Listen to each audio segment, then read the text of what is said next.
Hello, everyone. My name is Sejan Stephen Park with LA County Library, and I welcome you all to Life Skills for Emerging Adults, Nutrition on a Budget.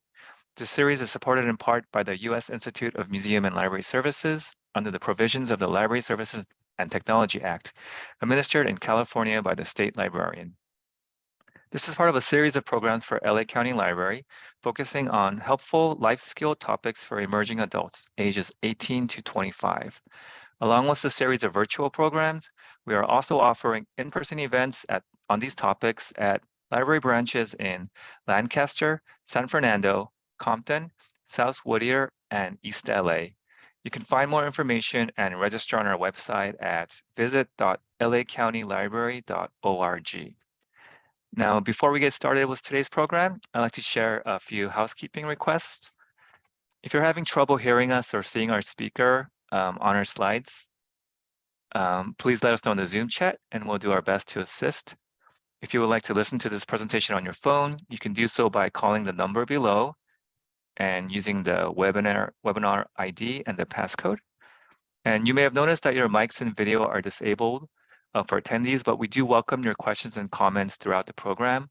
Please post your questions in the Q&A box and comments in the chat. This program will also be recorded and available on our library's YouTube channel in the coming week. I'd also like to introduce and thank my colleague, Jose Parra, who's here supporting our presentation on the back end, and will be uploading the video for us next week. Now it's my pleasure to introduce our guest speaker, Alicia Martinez Vargas. Alicia is a health educator for Los Angeles County Department of Public Health, with her bachelor's in biotechnology from Cal State Polytechnic Pomona, and a master's in public health from San Jose State University. Alicia is the expert on community health education, communicable disease intervention and prevention, and we're very grateful to have her share her knowledge with us today. Thank you, Alicia, and the stage is yours. Thank you, Stephen, for having me. Thank you all. I'm just going to go ahead and share my screen real quick so that you guys can all see it. So thanks everyone for joining us today and being here. Like Stephen said, my name is Alicia Martinez Vargas. I am a health educator for LA County Department of Public Health. And I'm really happy to be here with you today and talk to you about nutrition on a budget.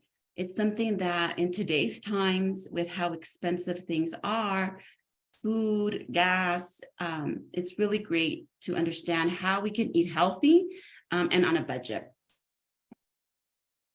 So today, what I'm going to be talking to you about is really the goal for today is to learn how to plan healthy, budget-friendly meals and snacks. We're going to describe ways to include more fruits and vegetables in meals and snacks. We're going to learn how to overcome challenges to planning healthy meals. We're going to learn tips on how to shop on a budget. And then we're going to learn how to make healthier food choices during times of stress, because I think we all live in a stressful environment in today's world. And so it's important also to understand just a little bit about how stress and food play an important part in our life. Really the big key message for today's presentation is meal planning, how it saves time and money while providing nutritious food for ourselves and for our families. So I know you guys can't unmute yourselves, but as we move forward, I kind of want to ask you this question. What have you faced? What are some challenges you have faced when you plan a healthy meal? Just think about it for yourself or your family. What are some things that that make it challenging? And just think about some of those things real quick before I move on. And just write those down and just remember them. And hopefully I get to answer some of, help you solve some of those challenges you have by the end of today's presentation. And if you have any questions, again, please feel free to submit your questions in the Q&A. So we're going to talk today about our budget. And I want you to think about, have any of you ever really how can I say this? Realize how much money you spend a week for food? Like, have you gathered all your receipts? Have you written down what you spend on groceries and on eating out? And think about it. If you haven't, I challenge you this week, to gather all your receipts when it comes to food, how much you spend when you eat out, how much you spend at the grocery store. And at the end of the week, add all those receipts up to see, am I surprised by how much I spend? Do I spend more than I thought? Do I spend less than I thought? How can I adjust my budget to meet the needs of myself and my family, and to be more economical or have a more budget-friendly expense when it comes to food. So I know this is kind of daunting here. What I have here on the screen is the U.S. Department of Agriculture food level plans. And what this was developed by the USDA, and it's the nation's low cost, moderate cost, liberal and thrifty food plans. And it's really important that we understand what this is, because if we receive supplemental food income from like CalFresh, we can calculate better on how much we receive from CalFresh and how much more we need to put into our food budget weekly. So this is the national standards that estimates the cost of like a healthy diet across various price points. And each basket here represents a market basket that's applicable to one of 15 age gender groups, as you can kind of see here in each of the tables. Each market basket contains a selection of foods in quantities that reflect current dietary recommendations. It also includes food composition data. Pretty much what that means is what is our food made of? What are the nutritional value of our food, the energy that we get from it, the protein, the carbohydrate, all that. So here at the very top, you're going to see the weekly cost and the monthly cost options here. So the table to the left has 3 levels for both the weekly cost and the monthly cost. And you can kind of see them here as I highlight them in red. And these are the low cost plan, the moderate cost plan, and the liberal plan. So a lot of bankruptcy courts, what they do is they'll use these guidelines to determine the portion of a bankrupt person's income to allocate to necessary food expenses. Also, our Department of Defense uses these tables to understand the value of how much it costs to feed like a soldier. A lot of courts use it when it comes to custody of children and child support, how much parents have to pay for child support. So these plans are used throughout, our systems, throughout our systems to kind of determine how much it costs for food. So here on the left, you see the thrifty food plan. And this is what CalFresh, which is a supplemental income, for those who qualify for CalFresh. Is kind of like before, back in the days, it used to be called food stamp, but now it's called CalFresh. So CalFresh uses this thrifty food plan to determine the maximum benefit amount for an eligible individual or family. And so this is important to know because, like I had mentioned earlier, CalFresh and other food assistance benefits are meant to supplement your cost of food. So if you know how much you receive in benefits each month, then you know how much you spend on food in 1 week, or can determine on your food based on the 3 food plans here, which is the low, the moderate, and the liberal, and you can determine how much more you need to budget. So I'm going to give you an example here. At the bottom on the other left, you see this reference family, right? You have a male and a female, 20 to 50 years old, with 2 children, 6 to 8 and 9 to 11. They receive a weekly supplemental food income of $219 a month and a week, and then a month they receive $951. So this is pretty much calculated by pretty much breaking it down, right? You have a 9 to 11-year-old gets $52. You have the 6 to 8-year-olds gets $45. You have the male 20 to 5 gets $68, and the female 20 to 55 gets $54.60. So pretty much they just take those numbers and they add them out, and they determine how much that family should receive. So if you are single, if you live on your own, you can definitely determine that easily, right? Based on your gender, male, female, and your age. And then if you receive CalFresh, you know how much you're receiving on a weekly and monthly basis. Okay, so here this reference family has a weekly cost of $219.60 and a monthly cost of $951.70. So if they say, okay, we're gonna go under the low cost plan, how much is the low cost plan gonna, how much are we gonna spend on food budget, right? So pretty much the weekly cost for food is $53.90 for the 6 to 8 year old, $57.70 for the 9 to 11 year old, $67.10 for the male 20 to 50 years old, and $58.10 for the female 20 to 50 years old. So this weekly food, this weekly food budget comes out to $236.80 for this family. And if this weekly food budget comes out to $236, they receive $219.60 from CalFresh. So the difference would be $17.20 that they would have to supplement or put in out of their own income extra a week, to supplement their food, right? Of course, if the family wants to spend a little bit more on their groceries or food, they could calculate this using the moderate plan and then the liberal plan. So this really kind of will help you determine, like, okay, this is my budget, right? It's sometimes really hard to budget. How much do I spend on food, right? So this is a really great tool to have and use. And I will share the PDF of this PowerPoint with Stephen, and he can share with anybody who joined today's session, so you guys can have this reference and try to calculate your food budget. So now let's talk about shopping smart, right? How do we do this? How do we meal plan? How do we shop smart? And really, it's really meal planning, right? It's knowing what we're going to eat, not going to the grocery store, not knowing what we're looking for, right? So let's talk about this. How many of you know what you're having for dinner tonight? Just think about it, right?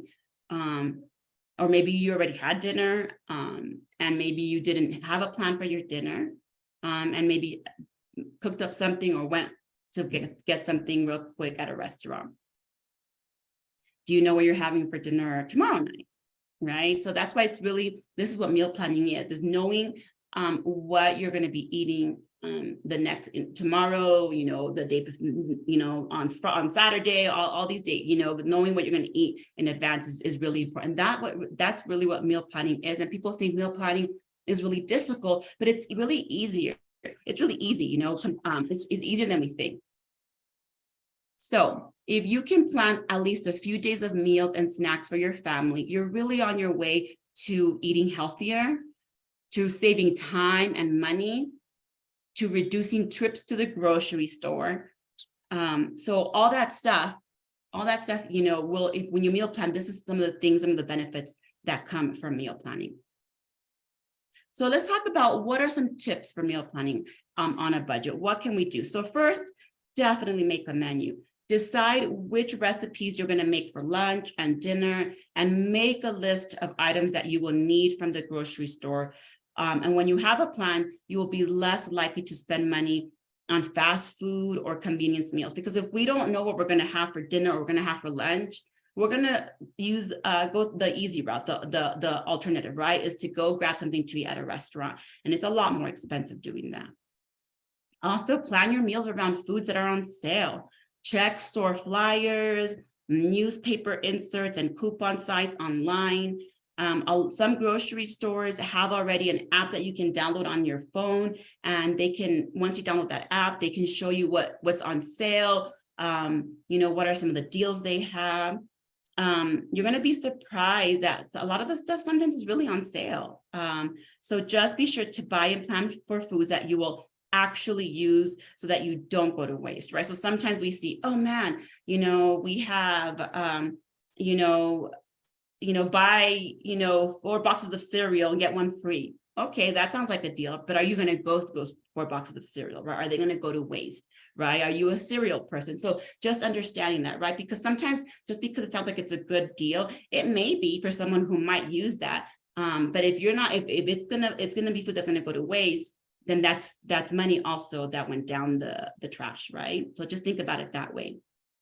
Also, plan at least 1 meatless meal a week. I know people are like, oh, that's so hard. But meatless meals are a lot cheaper, right? And they offer a lot of nutritional value as well. You can do like legumes, which are beans, lentil, dried beans.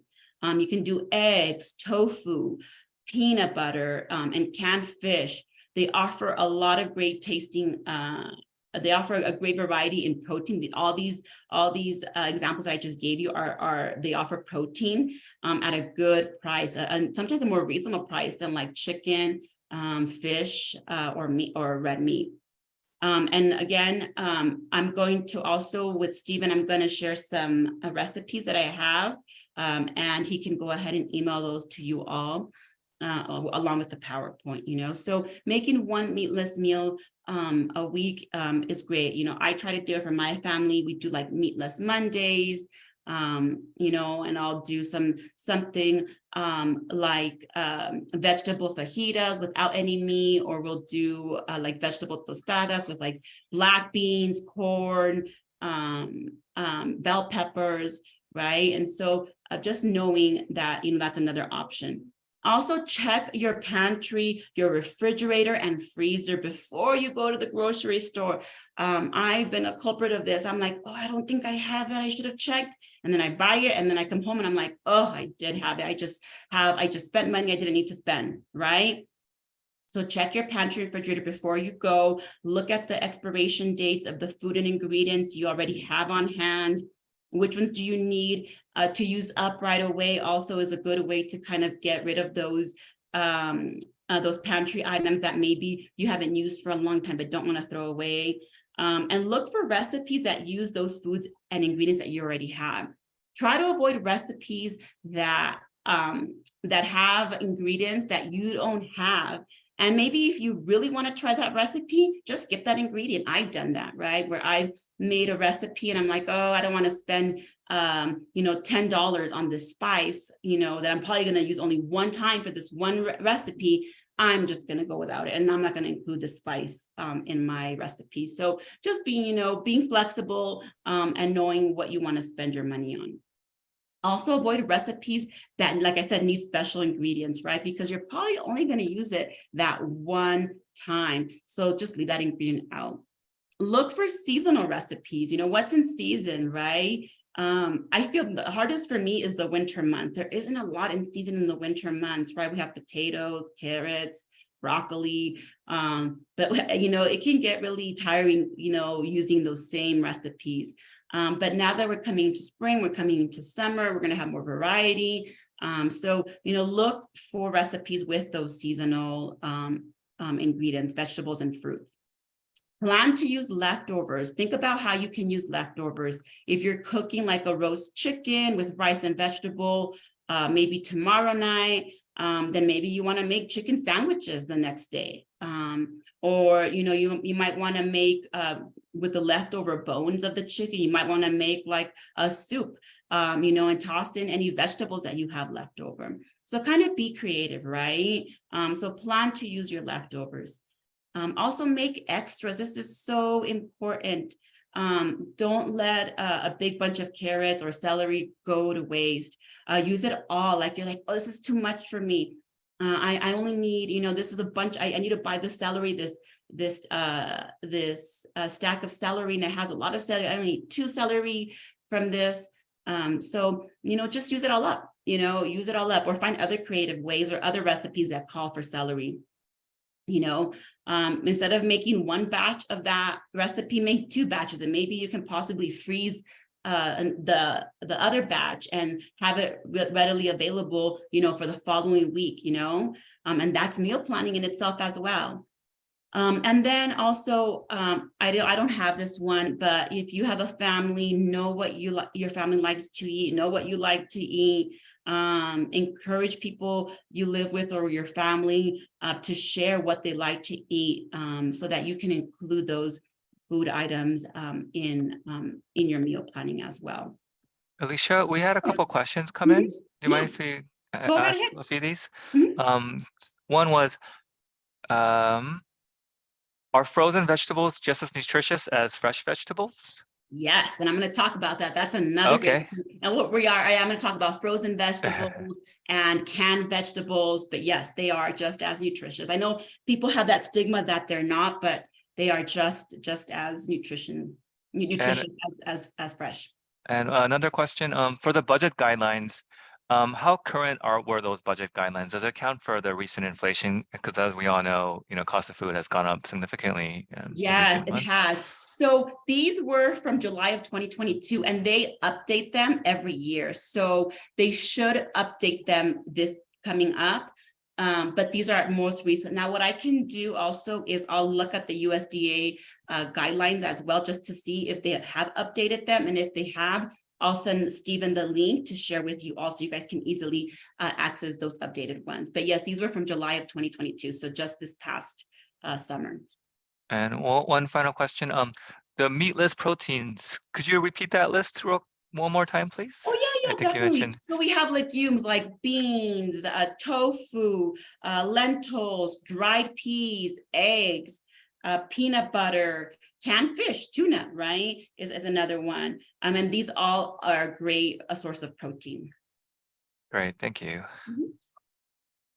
I'm glad. I like the questions. Great.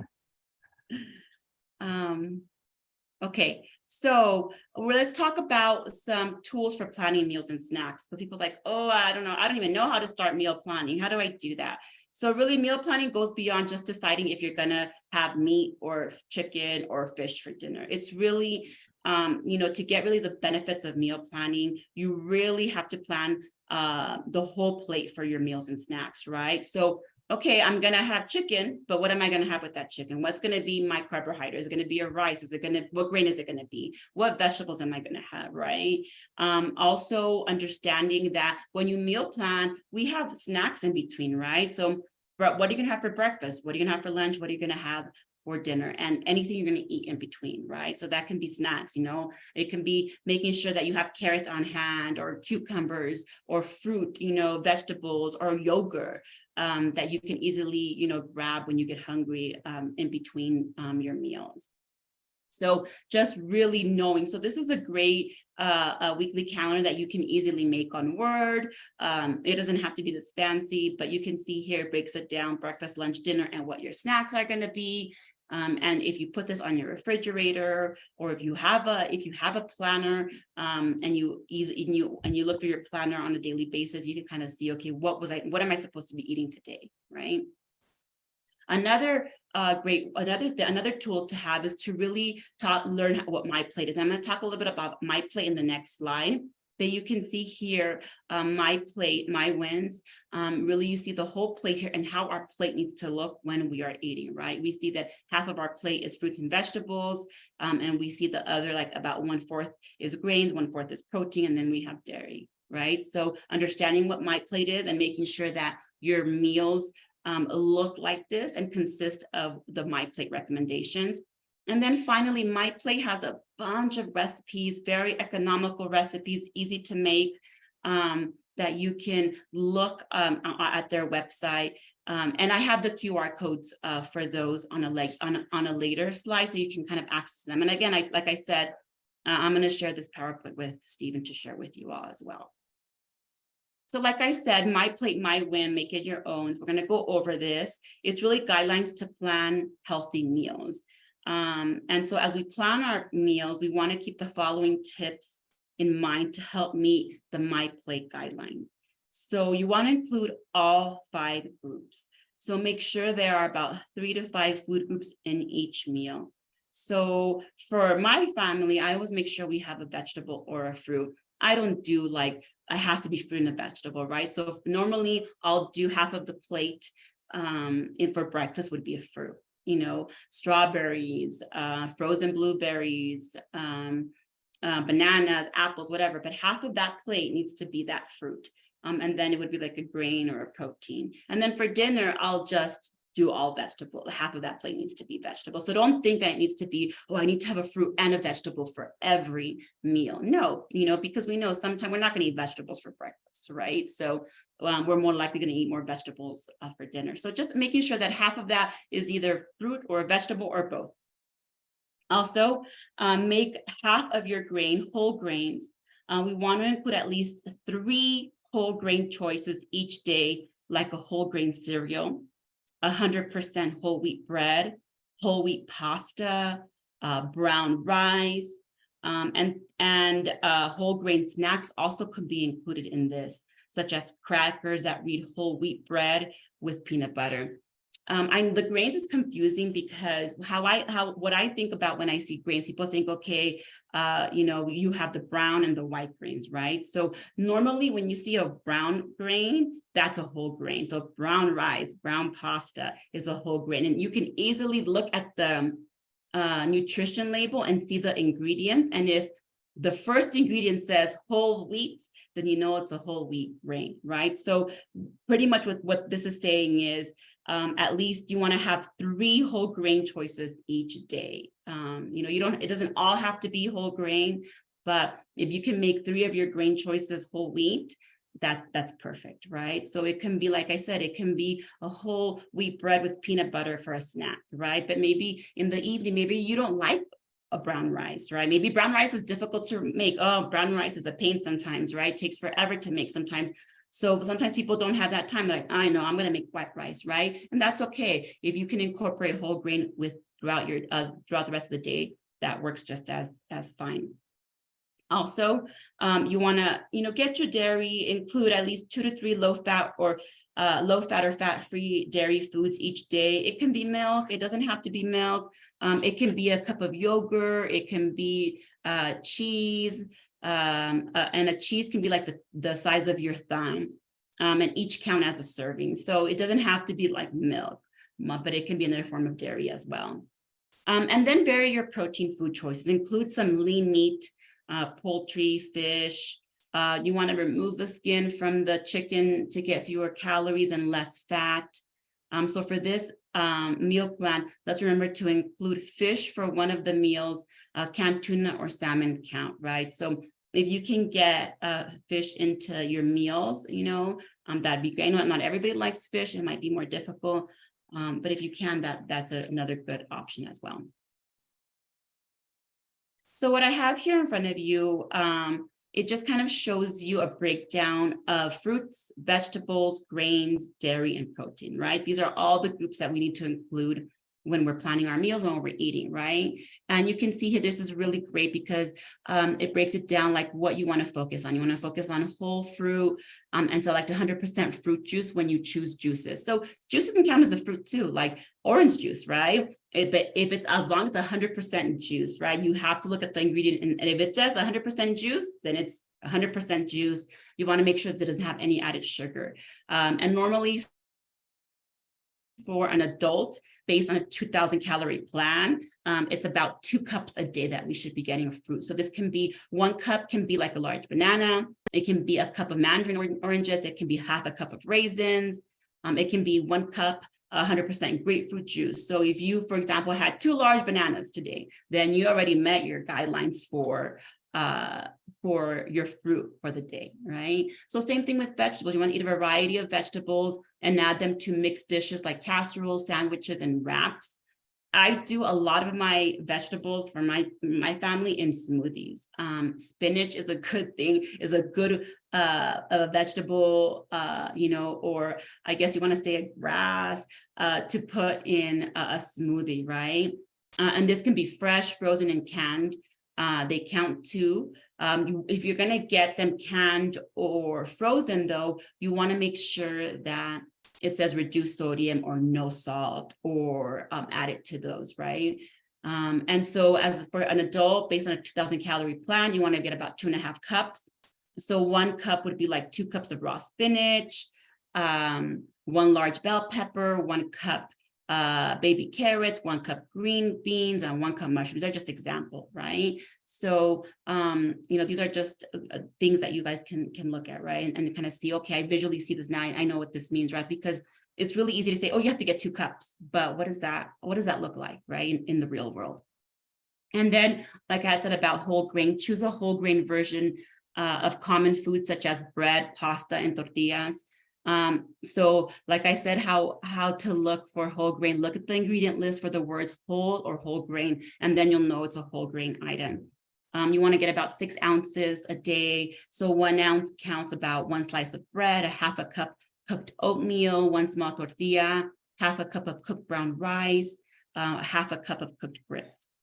Dairy, you want to choose low fat or fat-free dairy. You get the same amount of calcium and other nutrients as whole milk, right? People think, oh, you don't get the same nutrients. You do. Low fat and fat-free, you have the same amount of nutrients as whole milk. And you can try lactose intolerant milk as well, right? And it just tastes just the same. You want to get about 3 cups of dairy. This can be a yogurt, it can be milk, it can be cheese.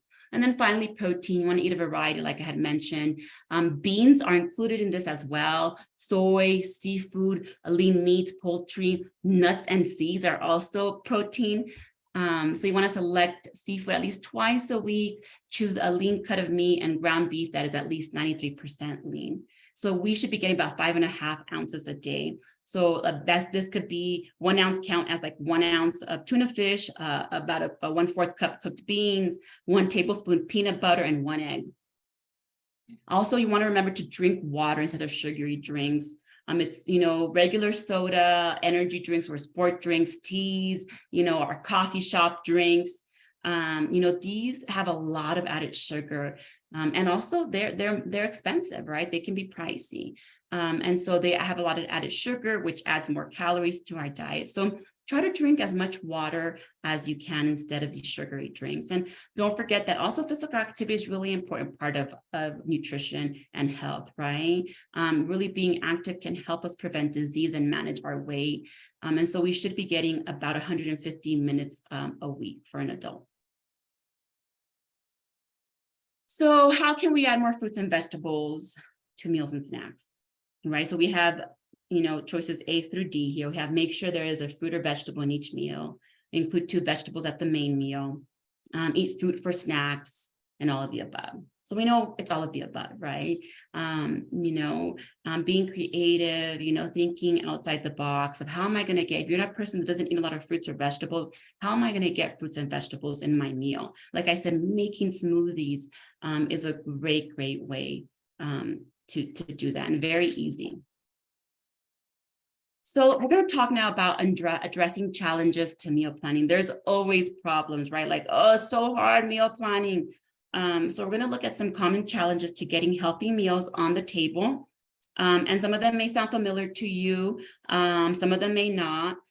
So I hope I can address most of the challenges that most people face when it comes to meal planning.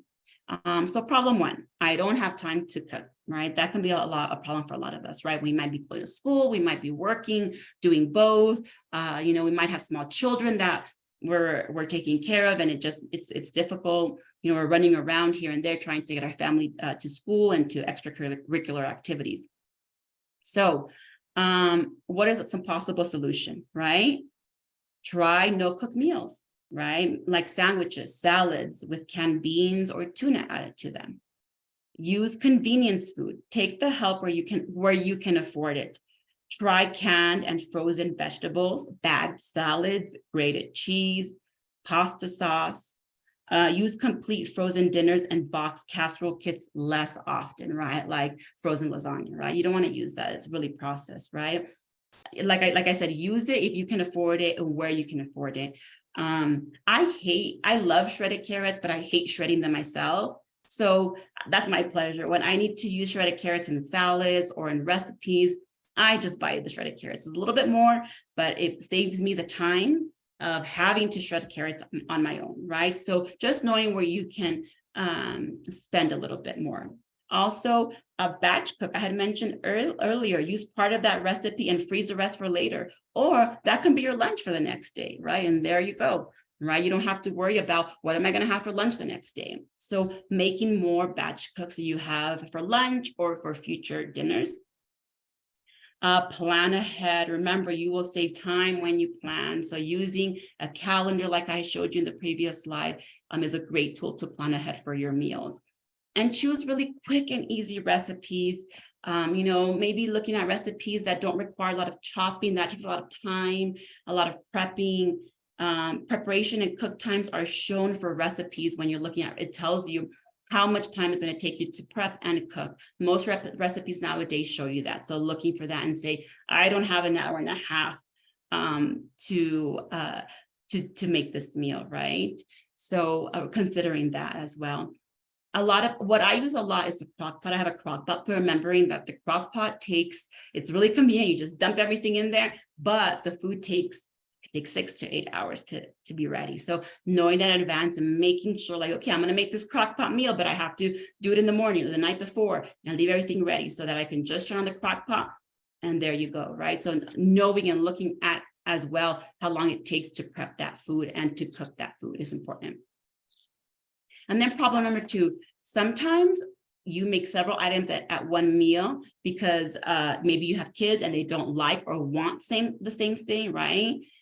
So what can I do, right? Maybe you're a parent and you have 2 kids and you're making 2 different meals because your kids don't like the same things, right?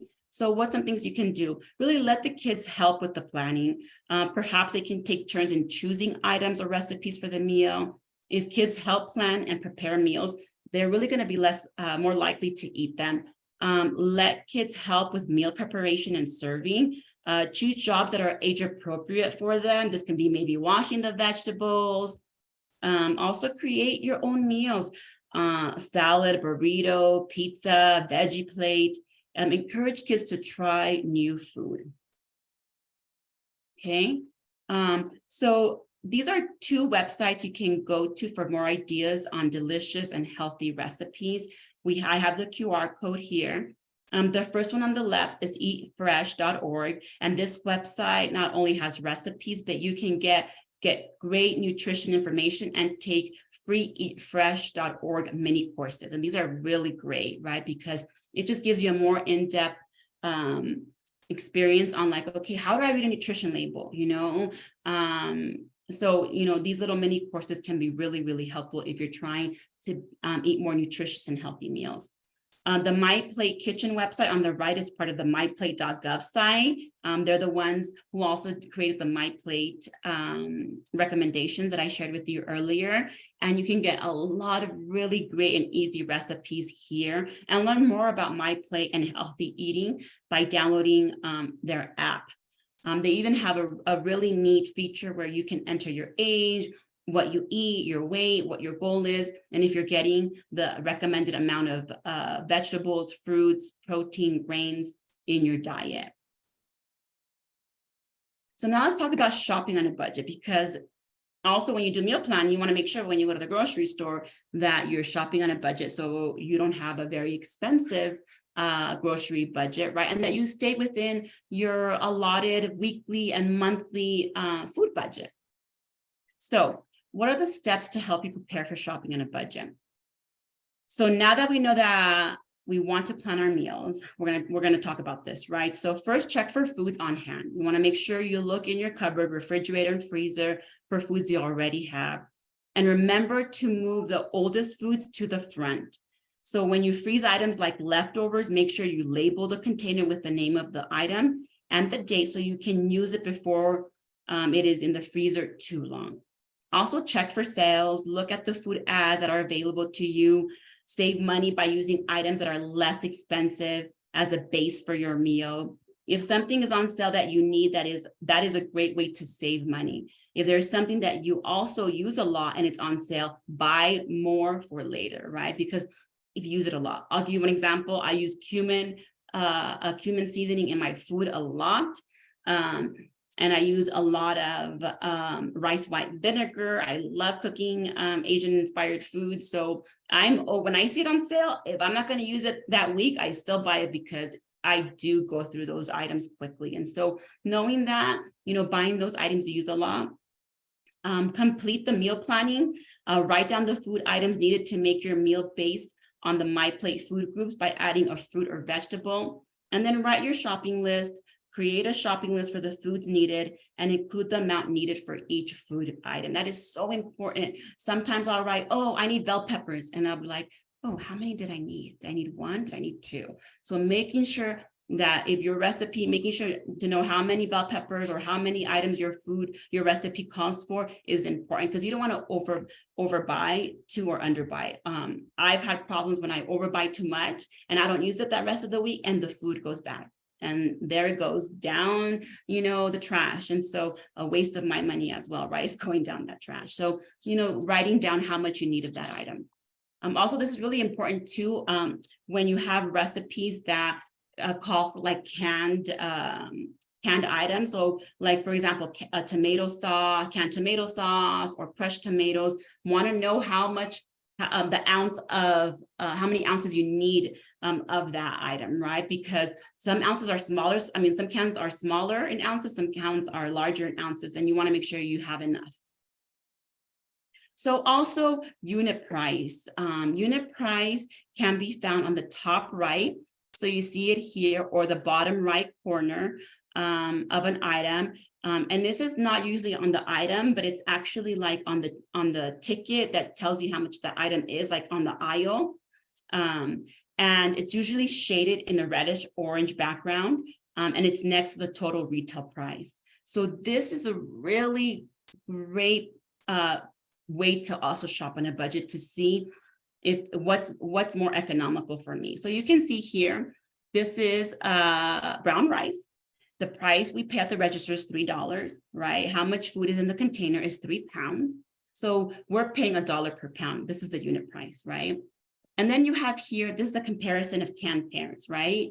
So here, down here, you have 16 ounces, which cost $1, right? So the unit price of this is 0.06. And you're going to see this unit price on every item. Okay, but then if I look at the 28 ounce can, it costs $1.35. And but just by looking at the dollar and $1.35, I'm like, oh, it's more. I'm gonna go with the $1. But if I maybe eat a lot of canned pears or use them in a lot of my recipes, maybe put them on top of my yogurt, my fat-free, sugar-free yogurt, maybe it's cheaper for me to get the 28 ounce because it's only 0.04 ounces, right? And I'm almost getting double the amount of the one on top. So at 0.04 an ounce, the bigger can is the better buy. It costs less per ounce, right? So I'm getting more for my money, especially if I use this item a lot, or maybe I'm plan on using it more, right? So looking out for unit prices when you're out in the grocery store is a really great way to determine what's more economical for me, right? If you're not going to eat a lot of canned pears, then maybe you don't want to go with the more economical version because, again, it's going to go down the drain or down the trash if you don't consume it. So here is a comparison, right? Which yogurt has a better value, right? We have this yogurt A is 32 ounce low-fat yogurt. The retail price is $1.62, and the unit price is 0.05 per ounce. And then we have down here, option B is 6 ounces low-fat yogurt. It's 0.72 ounces, almost half the price. But the cost of this is 0.12 ounces, right? So, if you eat a lot of yogurt, you use it a lot, then this 32 ounce is going to be the better version or the more economical version. Another way to find unit price, just in case you don't see it in the grocery store and you can't find it, you can do it on your own. You get your phone out. Most of us have a smartphone nowadays that has a calculator on it. So you can easily measure and calculate unit price. And you do this by getting the total price of that item and dividing by the size. So it would be $1.62. Divided by 32 ounces. And then I would be able to get my unit price for that. Okay. So that's another way to calculate unit price. If for some reason you don't see it, you don't see it. So also buying in bulk. Buying in bulk is not only limited to like retail giants, like, we know who our retail giants are, where you go buy in bulk and people say, you know what? It's only me. I don't need to buy in bulk. It's only one person, myself, I take care of, and it's too expensive, right? But there's grocery stores that have bulk items sometimes, right? Like our regular, grocery stores we see around town carry a lot of bulk items as well, right? So when shopping at your local grocery store, you can shop by sizes. So bigger packages tend to have a cheaper unit price. So aim for non-perishable foods like maybe brown rice, pasta. If you use it often, you want to buy that bulk item. So instead of buying a pound of brown rice, you can probably get a 10-pound bag for a better price, right? Because you're going to use it also more often. Also, non-perishable items, right? We want to buy, like I said, non-perishable items in bulk. Also, generic versus brand. Generic brands are often cheaper alternatives to brand items. The nutrient level is the same with generic brand. There is no difference. I buy generic brand a lot. It's really, really rare that I buy, a name brand, especially when it comes to canned food, like canned fruits and vegetables. Really, the nutritional value is the same. And also, Also, I want to share that bulk items, bulk might not be the most feasible option if you live alone. But again, like, if you use this item a lot, it might be more cheaper to do that way. If you live with somebody, maybe you have a roommate, you can probably go half with that person if they use that item and maybe share that cost of that bulk item. So sharing the bulk cost with friends or extended family or a roommate is another alternative to buying bulk items. So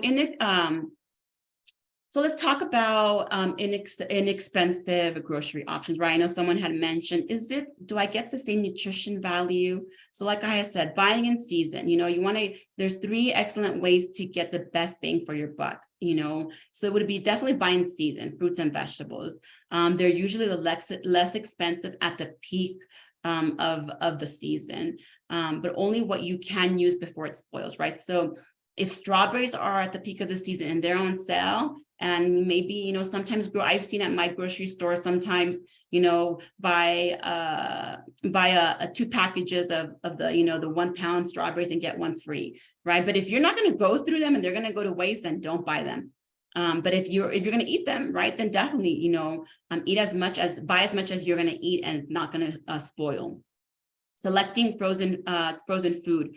Choose vegetables that do not have added sauces or butter, and frozen fruit with added sugar. So sometimes you do see like frozen fruit in the frozen aisle, and it says that it has added syrup on it. You want to avoid those because that's just added sugar that you don't need to consume. So you want to look out for, you can look at the nutrition label and see what are the ingredients in this item, right? Does it have added sugar? Does it have added syrup? Does it have added salt? So trying to avoid that.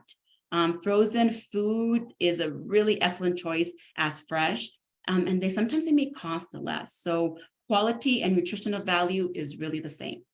Purchasing canned food, try to choose canned food with low sodium or no salt added on the label. Choose fruit in 100% fruit juice or light syrup if you buy canned fruit.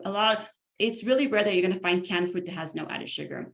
But you want to choose maybe light syrup options if you're going to buy canned fruit. Canned produce lasts longer than fresh, and it's a quick way to add fruits and vegetables to meals.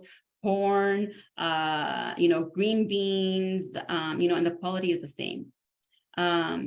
So, we have spring and summer coming around. We're going to see more of those, yummy fruits that we like and vegetables, in the coming months. So, look out for the sales when those items are in season.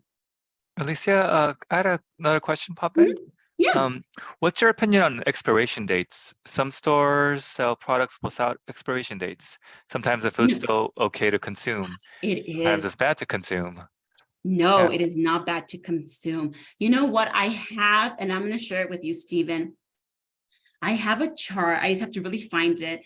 But I took a training one time that showed that it was a training based on how to eliminate, how to not to waste so much food, right? It was like a waste reducing class for food. And they gave me a chart that showed how far you can go past an expiration date. So really, the expiration dates are really arbitrary. The companies just kind of make up a date, right? So when I find that list, Stephen, I can share it with you, and you can definitely share that list with the participants today. But yes, frozen food, expiration dates really, sometimes they can go even like 3 to 6 months past the expiration date. Thank you. Mhm. Kind of related, what are your thoughts on, farmers markets? Sometimes we feel the pressure to eat organic, and I'm not sure if that's necessary to be healthy or eat healthy. Yeah, I know that's a thing right now, right? I mean, yes, farmers markets are a great option because we're supporting our farmers, right? And we're just, it gives us an option to buy more fresh produce, right? More fresh fruits and vegetables. And so that's why they promote farmers market, right? Because it's a way for people to purchase more fresh vegetables. If you can't afford a farmer's market, because yes, they do tend to be a little bit more expensive, it's okay. You don't have to go, right? But if you do receive CalFresh, there's certain farmers markets that do accept CalFresh benefits. So that would be another option too. But yeah, I mean, it's really knowing your budget and you know what, I can't afford a farmer's market. I don't shop at farmers markets. I know they're expensive. Yes, sometimes the produce and the fruits taste a lot better, right? They're sweeter, but the nutrition value is the same, right? So yeah, it's really up to what your budget is. Okay, thank you. So I wanted to show you guys its convenience costs and really going back to the basics, right? So if you were to eat out at a restaurant and order like red beans and rice, it could really potentially cost you anywhere from $5 to $10. Nowadays, with inflation, who knows, maybe $15. But if you were to make this dish at home using the recipe, right? That you may find, you probably found a red bean and rice recipe. You could potentially make this for under $5. So a can of red beans is about 48 cents. A pound of brown rice is about 78 cents. 2 cans of diced tomatoes is about $1.72. Green bell peppers about 58 cents. And then an onion is about 0.46 cents. So, it can cost like $4 just to make like a red bean and rice. And this would be like an alternative to like a meatless meal, right? Because like I said, red beans, are a source of protein, and you can do brown rice. And that would include also your whole grain. And then like I'm always going to mention, like, if this is too much, like, oh, this is too much food, like I'm not, freeze your food, and use it for later. And that is going to save you some money and time. So now let's talk about foods and moods, right? Stress. I think we all undergo stress in our lives, so it's really important to understand how food and moods go in hand, right? So, it really is. People always say, can our diet really help put us in a good mood? And can what we choose to eat or drink encourage bad moods or mild depression? And while certain diets or foods may not ease depression, right? It's not going to say, okay, I'm going to eat this and take away my depression or put us instantly in like a better mood. They are going to help us start feeling better as an overall treatment plan if we're continuous with it, if we continue eating those food.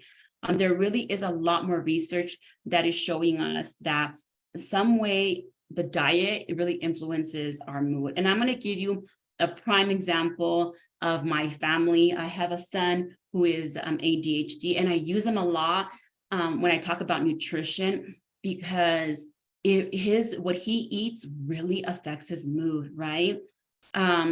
They always say that, want to eliminate sugar with kids who are ADHD. And that is so true, because if I give him sugar, this boy will be jumping up and down, off the walls and everything, really, really hyper, right?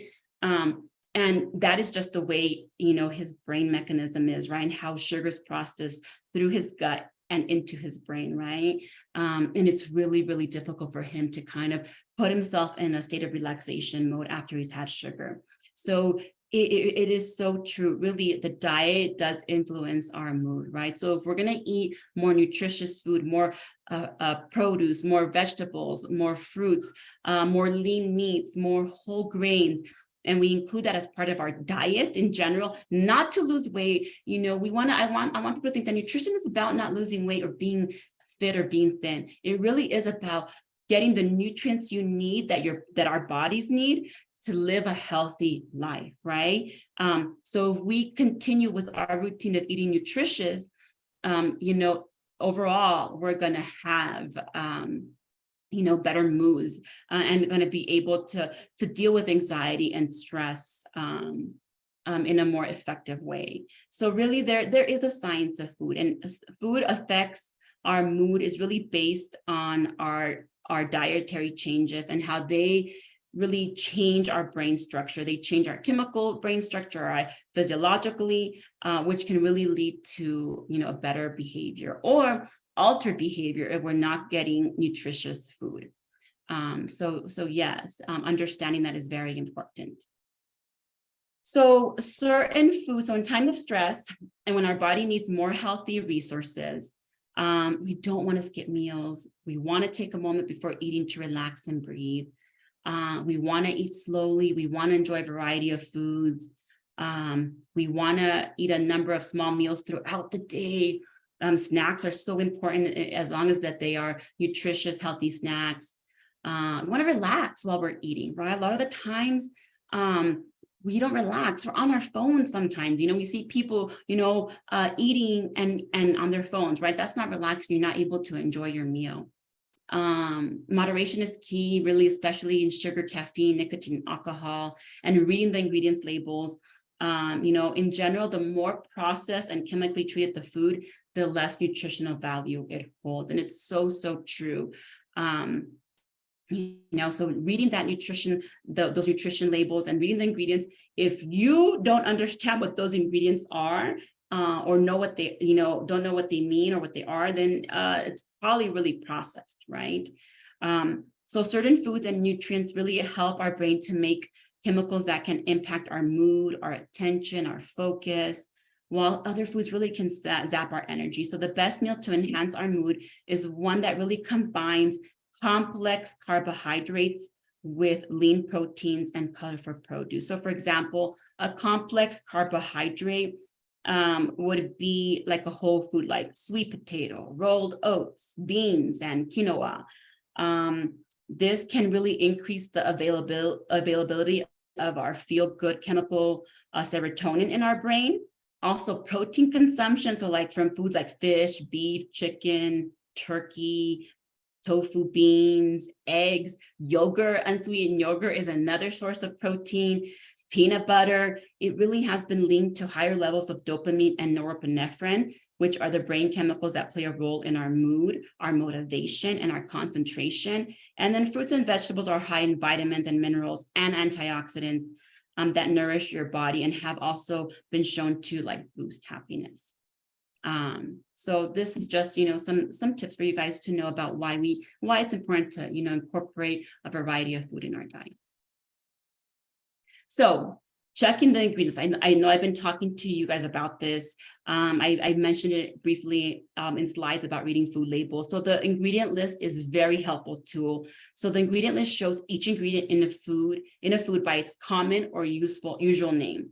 So ingredients are listed in descending order by weight. So the ingredient with the greatest contribution to the product is listed first. So you want to look at the first 5 ingredients because those are the main ingredients in that item or in that food, in that food product that you're buying.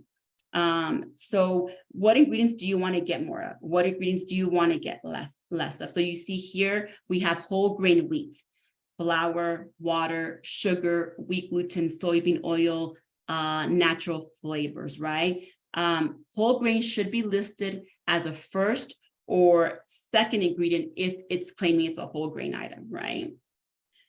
So now I'm going to show you the plain yogurt versus fruit yogurt. So if you look at a plain yogurt, the ingredients are pasteurized grade A non-fat milk, right? Whey protein, concentrate, and pectin. Pectin is pretty much just to keep it preserved, right? To preserve the yogurt.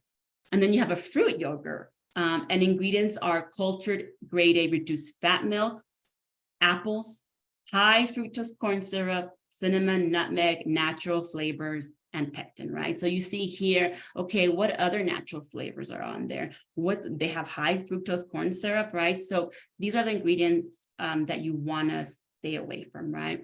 And I know plain yogurt is really difficult to eat sometimes because it's so bitter, but you can make it your own. You can add, raspberries, strawberries on top of it, and maybe sprinkle it with a little bit of like honey or agave, just to sweeten it up if you need that sweetness, right? But you putting a little bit of sugar in it isn't going to be the amount of sugar that goes into what's already in the fruit yogurt. So you have more control of how much sugar you consume when you're pouring it yourself. So, just different ways to eat healthier, and different options, what you can do as well. So that's all really I'll have for you all. I don't know if there's any questions, anything else I can answer. Wow, thank you, Alicia. Yeah, we did have quite a few questions, and you got me hungry. Let's talk about food, getting close to dinner time. One question you had earlier. This is a common one for families, if you have a full-time job and young children who also happen to be picky eaters, any tips on how to ensure that they eat healthy and get all 5 categories for each meal if they're picky eaters? So one of the things that I do is I make a lot of casseroles or pastas. I have 3 small children, and I do have picky eaters. One he hates vegetables, and so I'll chop a lot of like spinach, like in really, really small pieces, or bell peppers. You can hide a lot of vegetables in that without them knowing. So doing that. Also, what I do sometimes is I'll buy canned spaghetti sauce, and then I'll blend like carrots, onions, bell peppers, spinach blend together, and then I'll pour it within the pasta sauce, and they don't even taste different. So just different things to hide vegetables. I do a lot of smoothies for my children and hide spinach. People would be surprised. One of my go-to for my children is spinach with bananas, and like a whole milk, or like a fat-free milk, or 2% milk, and they have no idea that there is spinach in it. It does come out green, but it tastes really, really good, So, just knowing how to kind of hide those vegetables in. Oh, thank you. I hope that helped.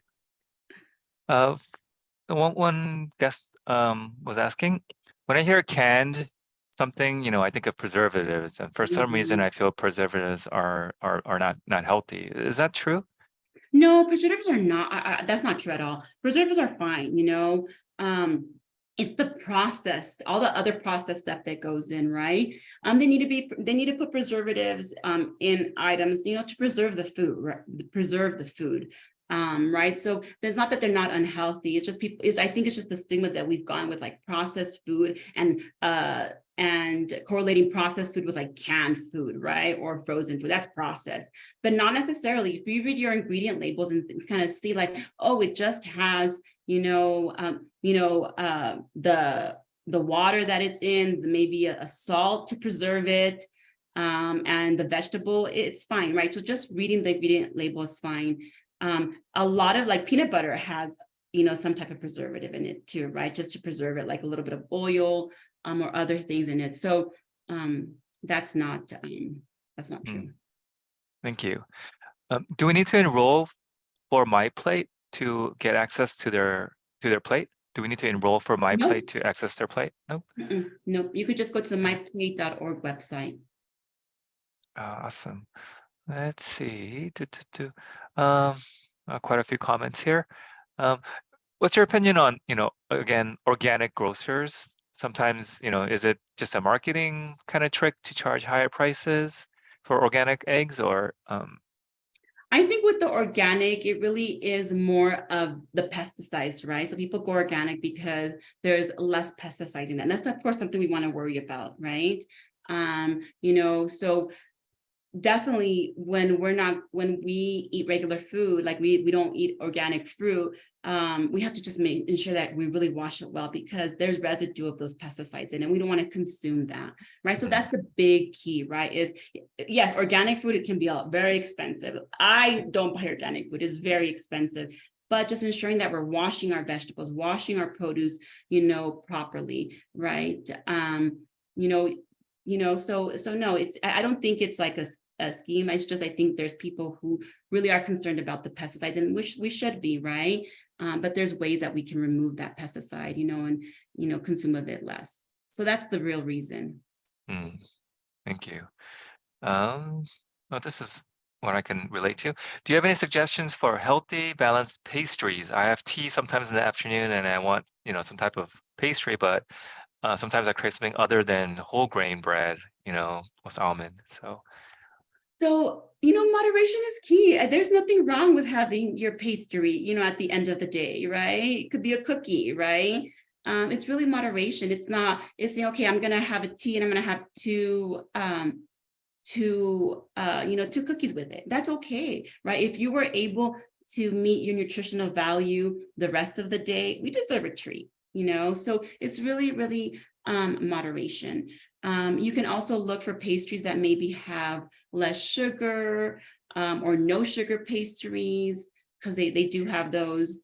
Looking at those options if you really want to reduce the sugar, because the thing with the pastries is processed. It's the sugar content, that comes with that pastry item. So that's another option, is to look at low sugar pastries. Right, thank you. Do you have any suggestions for good food options and foods to avoid for someone who is vegetarian and pre-diabetic? Food options and foods to avoid. Definitely, you really want to, I don't know if you have a doctor, but definitely consulting with your doctor with what food you want to avoid. I'm not a doctor or nutritionist where I can say, oh yeah, you should avoid these foods. But normally with pre-diabetics, you want to avoid, foods that have a lot of sugar, and that can be like carbohydrates. That they say don't consume a lot of bread, right? Because carbohydrates breaks down in our body like into sugar, right? So that can increase our sugar in our blood. Definitely eliminating, eating less sugar. Grapes have knowing what fruits maybe have more sugar than others. Grapes has a lot of sugar. So looking for fruits that maybe have a less sugar content than other fruits is a way to kind of start, balancing that and saying, okay, how am I going to control my sugar intake? Great, thank you. We have some time for anyone have any other additional questions. Welcome to put it in the chat. Yes, we will be able to watch the video recorded later.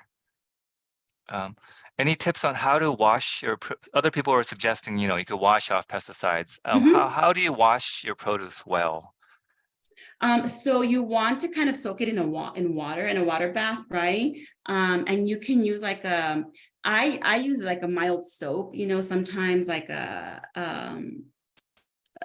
dish soap, and just really wash it and scrub it off. They also have fruit brushes that you can buy, like that can scrub it doesn't have to be a fruit brush. It could be like a regular, like a brush that you just dedicate to like to your fruit and washing off that hard food, like especially like apples, right? Where we're biting also that skin. I'll send you some information also, Stephen, on ways on how to remove pesticides, because they are right. You can remove pesticides in washing your food properly. Right. And I'll send that as well as other resources so people can look at it and follow those tips. Oh, we had a recommendation. If you go to your local library, ask for American Diabetes Association Pre-Diabetics Handbook, or request it. That book will be helpful for the earlier question regarding food options for pre-diabetics. Okay. Any additional questions, folks? I'll give it another minute.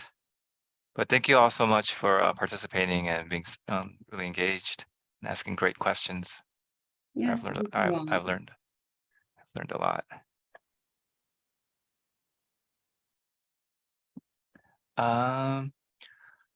Can we get a copy of this PowerPoint or the slides? Yes. Do you have all their emails at their email address, Stephen? Yeah. So next week, I'll email a follow-up to all the participants, and we can definitely give you guys a copy of the PowerPoint and any additional resources that Alicia shares with us. Thank you. This is probably different from each person. Guidelines for maximum sodium intake. Oh, I yes, it is imagine. very different for each person. You really have to look at your health conditions as well, right? Like if they have heart problems. So it can be very, very different. But I can get something, that breaks down just like the general guideline for someone like, an average person, who doesn't have any health conditions.